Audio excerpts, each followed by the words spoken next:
You're listening to Making a Living Show. I'm Roby Levy. Hi, I'm Marketa, and I make linen homeware and linen clothing for a living. Marketa Kopal is the owner of Maison Lenko, where she designs linen clothing and homeware. When she was just a toddler, her parents fled communist Czech Republic and settled in Canada. Her love of animals led her to a successful career as a veterinarian, but as her life evolved, she decided to create a different kind of legacy. Here's my chat with Marketa Kopal. Who are you and what do you make for a living? So my name is Marketa Kopal. I'm used to pronouncing it more in French because, I live in the French part of Quebec. And so what I make for a living now is clothes and kitchen bath homeware, all made of 100% linen. So making a living, it's a funny way to say it because I don't know how many other makers you've interviewed so far, but some of us, or I guess a lot of us, also rely on other source of income before we actually can really pay mortgage with with our craft. But that is eventually the goal that I want to do, like actually make enough money to be able to really help out my family with this. What got you started in making linen clothes? I've always really loved the linen fabric. There's really something organic and alive in linen. When you hold up a linen fabric, it doesn't drape the same way as cotton or any synthetic fabrics. It just has a very alive feel to it. The smell also of linen reminds me of fields and just generally the countryside, really. And I live in the country. I've always wanted to live in the country, and now I do. And it's something that I think permeates in what I try to create. So it's like simple, clean lines that are wearable, whether you're tending the garden or going to a play or anywhere where there's people around. But you didn't start in clothing. You've had a very different starting point, a very different career before getting into making linen clothes. Yeah, I studied veterinary medicine, and that had been like a childhood dream. But the more I think about it, I think we all have several childhood dreams, but some will get sort of not squashed, but just put on the side burners, and we never think about them again. I've always loved animals, like a lot of people do, and just was had this ambition to become something of value. I think, and becoming something of value that I could bring value to others, for me, meant going to university, getting a degree. And as far as I knew, veterinary medicine was a noble art, and it was very fascinating because it's very diverse. For someone with a curious mind, you can really have a fulfilling career in veterinary medicine because you can work in so many different fields. So I really, and I enjoyed like my studies, and I worked 12 years in academia, in field practice, mostly with horses, but I also worked in small animals. So um, I traveled, uh, because I was a veterinarian, and I met my husband because he's also a veterinarian. So I don't regret any of it, but there came a time where you realize after one kid, two kids, three kids, that there's a lot more to life than just a career. So, what was it about linen then that drew you? I know you love linen, but lots of people love linen and they just go and buy linen. Like, what made you think I'm going to go and make this? Personally, I couldn't find something that satisfied really what I wanted to have in my home. Nice pieces for everyday chores, like cleaning dishes. Why should I be satisfied with just any rag? Like, I wanted a nice rag because obviously, being at home with kids, you tend to clean a lot. And so those simple things, those simple everyday things, putting on an apron, they just took on a new meaning, and I wanted to give them importance because that was my new role. and I've always loved cooking as well. So just normal tools, like every cook will, will say that having a good knife is important and is actually crucial to their work and art. So I had to switch focus of, instead of now I wasn't only a veterinarian. I was also a mother and a wife, and I needed to find pride in that work as well. So having the right tools to do my everyday work, kind of brought that pride and comfort. I don't know. It helped anyways, and I figured I'm not going to be the only one in this situation, and I'm sure I can at least offer this to other people. But initially, it just started with me wanting to have the proper tools. And obviously, I've always been concerned with the environmental aspect of consuming goods that were not necessarily durable or that weren't meant to be used for longer periods of time. I mean, I think linen has always had a huge role in all our societies and has doesn't have to we don't have to prove that linen is a durable fabric anymore. It's been proven times and times again, like quality linen, of course. And so that was what motivated my choice for the fabric, basically.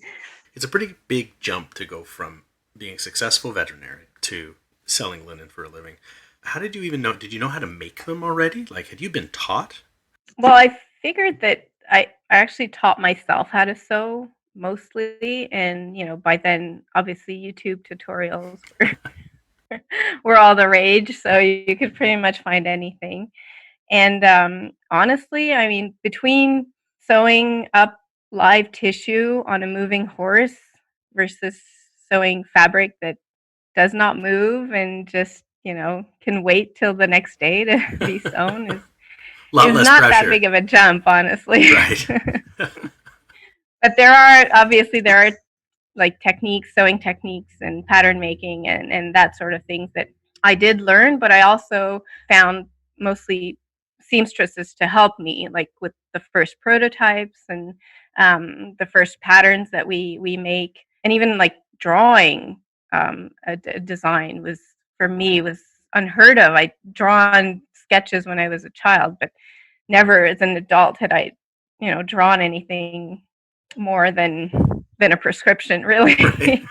So sketching, I took, online classes for that and tried as much as I could to convey what I wanted to the first people that actually helped me, that they knew what they were doing. So I learned a lot from others. I went to people who had experience, and then we often talk also about imposter syndrome. How you start doing something and you figure, wow, it's like I'm probably really not the best person to be doing this. But at a certain age, we kind of stop, or at least a little bit less worry about what other people think. Yeah, I mean, I was going to ask you, like, did you ever just doubt yourself? Did you doubt the idea and doubt yourself, your abilities and your skills?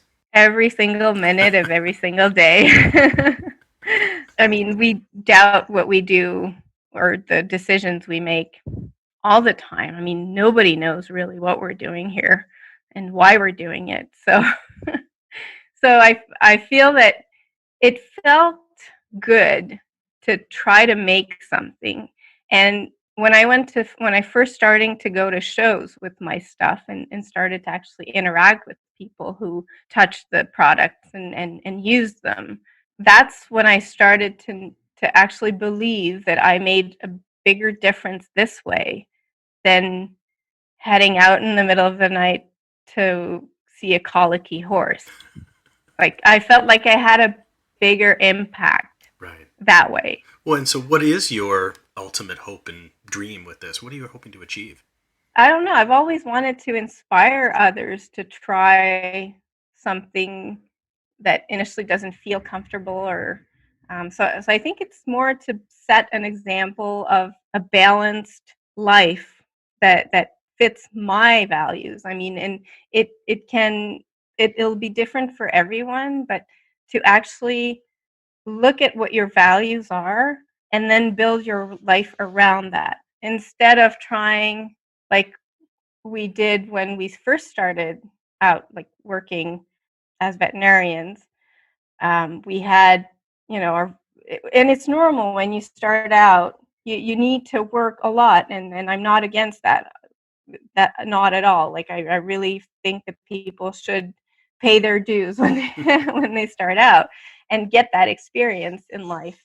But then as you start to value your health or physical activity or nature, you need to make room for that in your life because it's part of a whole. And I don't think you can separate work necessarily from family. And in my like personal experience, it's interwoven with your personality. So by moving away from pursuing a career that would encompass my whole being and most of my time, I moved away from that and made more room for physical activity, which like sports, nature, healthy, just a general healthy lifestyle, and as well as this like the business side, which is just one part of a whole, basically. How is your organization set up? Is it all just you, or do you have folks you work with?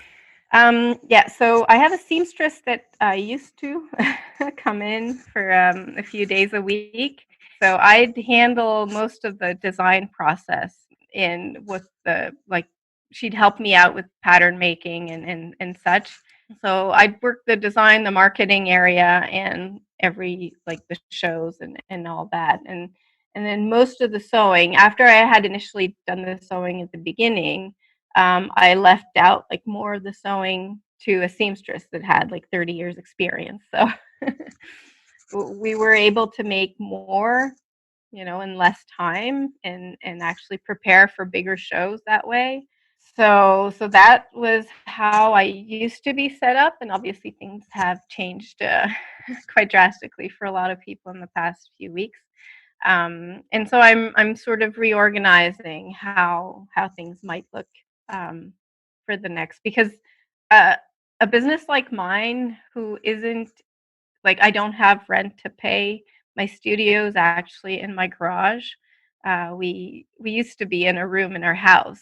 Like we just moved to the garage this past summer. So I don't have rent to pay. So I don't have anything that builds up, and all my fabric, my suppliers are all paid. So I don't have that stress. So I'm one of the lucky ones, really. You had mentioned marketing by way of going to shows and stuff like that. Is that your primary means of getting the word out and getting your product out to people? I have an online shop, so I do work. I've been working with someone since the beginning of January. I actually finally, after 2 years of saying I would do it, I finally translated my website because it was initially just in French.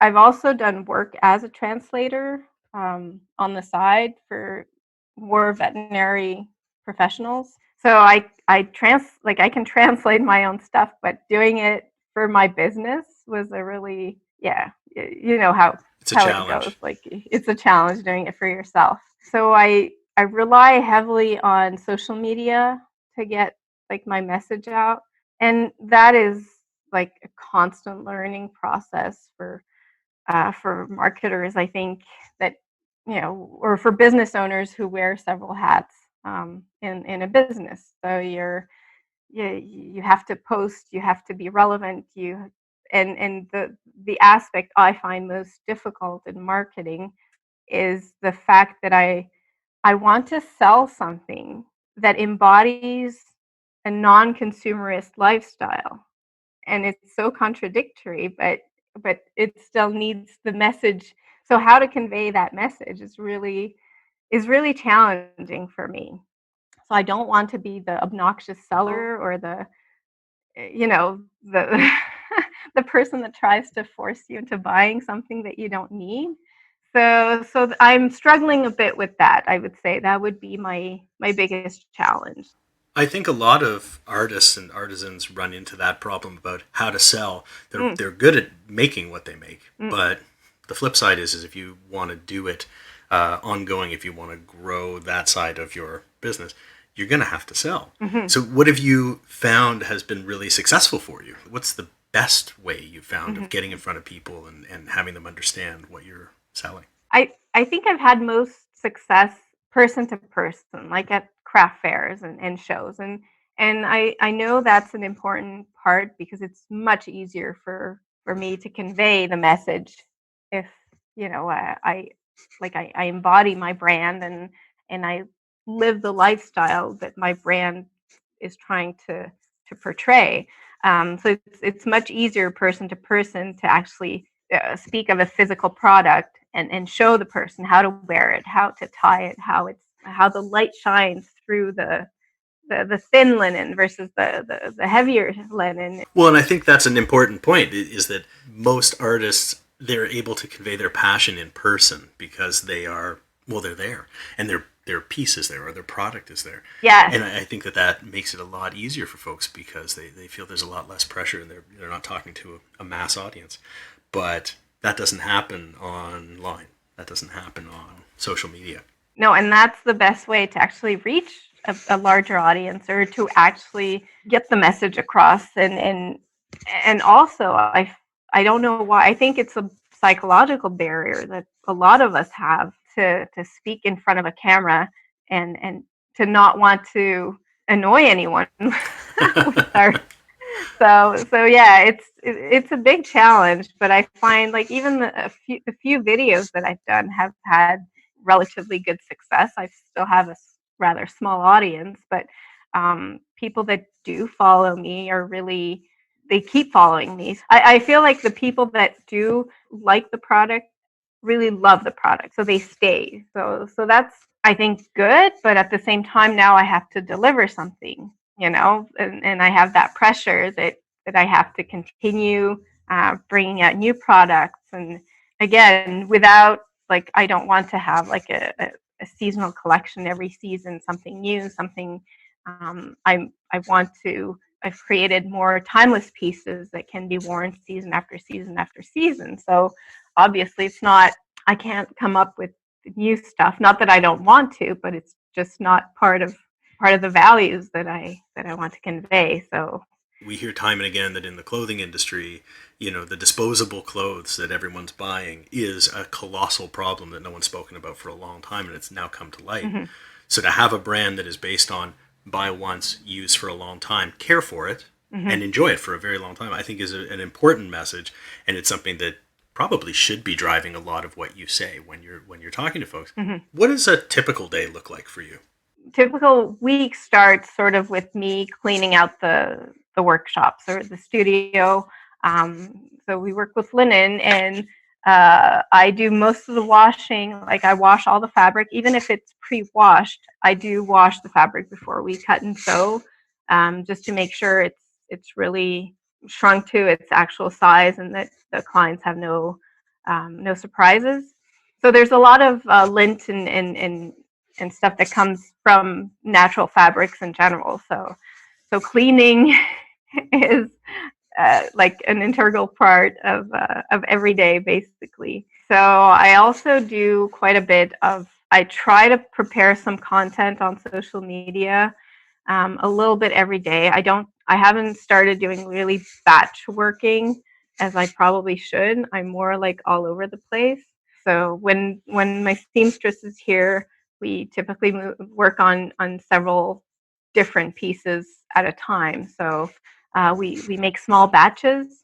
So let's say we're doing tea towels. So we cut and sew the tea towels, and then just to change the the mood, we go into a piece of clothing that needs to be tweaked, or a pattern that needs to be a little bit rearranged, or there's always something better. Like Is that just to keep the interest going? yeah, you can always improve a piece. So I'm always working on the little details, and I think that's sort of also is something that hinders me going forward with getting these pieces out and getting them all on the website, because I have to wait till they're perfect and up to my standards. That's an interesting problem. A lot of people, I think, get paralyzed by perfection. Yes. When you're making these custom pieces and when you're making small batch pieces. It must be hard not to get into the weeds. Like, how do you get past that? I don't. I don't. I swear, I don't. So every piece, like even the pieces that are sewn, like napkins and tea towels, are sewn with the fabric that hasn't been pre-washed. So we wash the pieces afterwards, and so they're washed and ironed, every single one of them. So at the same time, I can inspect every stitch and every corner. What's next? Do you ever stop to eat? Do you take a break? Do you have business planning meetings? No, I do have a few, like with the Chamber of Commerce, the local Chamber of Commerce. I do try to attend some of the meetings just so I can see other people and like in my area. So I do try, but mostly during like lunchtime, I will take that time to go for a run or go for a swim or do some sort of training. And that's what's nice about like having a business and working on your own terms is that time, like I can, if I go out for a swim, if I'm not back by 1:30 or 2, no one's gonna no boss breathing down your neck. No, exactly. So that also is like I said, it's a whole, and taking that time is really important. And there's also one day a week where I actually have 1 hour piano lesson. At the age of 40, I started taking piano lessons. So again, that was a part of the whole that I needed some sort of musical literacy, I guess, that I wanted to acquire. So these are like little interspersed between working, and then the kids get back from school at 3:30. So they manage on their own really well. And then there's activities and supper to prepare. So the days aren't very long, but I try to make them productive. No typical day, really. Going back to that question, I'm basically all over the place. You're very busy, but the interesting thing about it is it sounds like your decisions to do this are very much based on finding room in a day, room in your life, room in a week to do many different things that are important to you. Why do you make so much room? Why are these decisions important to you? I don't have any regrets in life. My only fear, or not, like, it's not a fear, it's just a knowledge that one life is not enough for all I want to do and learn in this world. So, like, I have to do bite-sized pieces of everything I really enjoy and love and want to learn. And so I think that's why I'm sort of dispersed all over the place. What advice would you give to somebody who wanted to get into the linen game? To not be afraid to try something new, or something that initially conjures up fear of failure, or fear of making a mistake, or fear of embarrassing yourself. Or that's irrelevant. That's totally irrelevant. Everyone makes mistakes, and you need to make mistakes to learn, and you have to be curious and find the people that can help you. Again, I spoke about seamstresses that are working from home all over the world, and they have this knowledge that can be shared and is very, very valuable. I mean, to me, I think making clothes or fabric goods is an essential service. And yeah, so finding those people that can help you, guide you, and not being afraid of getting out of your comfort zone. That's the only way really that can bring true meaning to what we do, is if you tread the easy route, the one where it's going to lead you. There's no fun in that. So where can people find you and find your stuff? So my website is maisonlenco.ca or .com, and I'm at Maison Lenco on Facebook and Instagram. I also have a Maison Lenco YouTube channel, which, speaking of going out of your comfort zone, I'm going to be making more videos. Nice. Well, we'll be watching. Thank you so much for being on the show and sharing how you make a living. Well, thank you for having me. It's been a lot of fun. Subscribe to Making a Living Show at Apple Podcasts, Google Podcasts, Spotify, Stitcher, and pretty much anywhere else you get your podcasts. Follow along at Instagram, Facebook, Twitter, and YouTube, and if you like what you hear, please share the show with someone you know. Making a Living Show is produced by Next Exit Media and hosted by me, Roby Levy. Thanks for listening.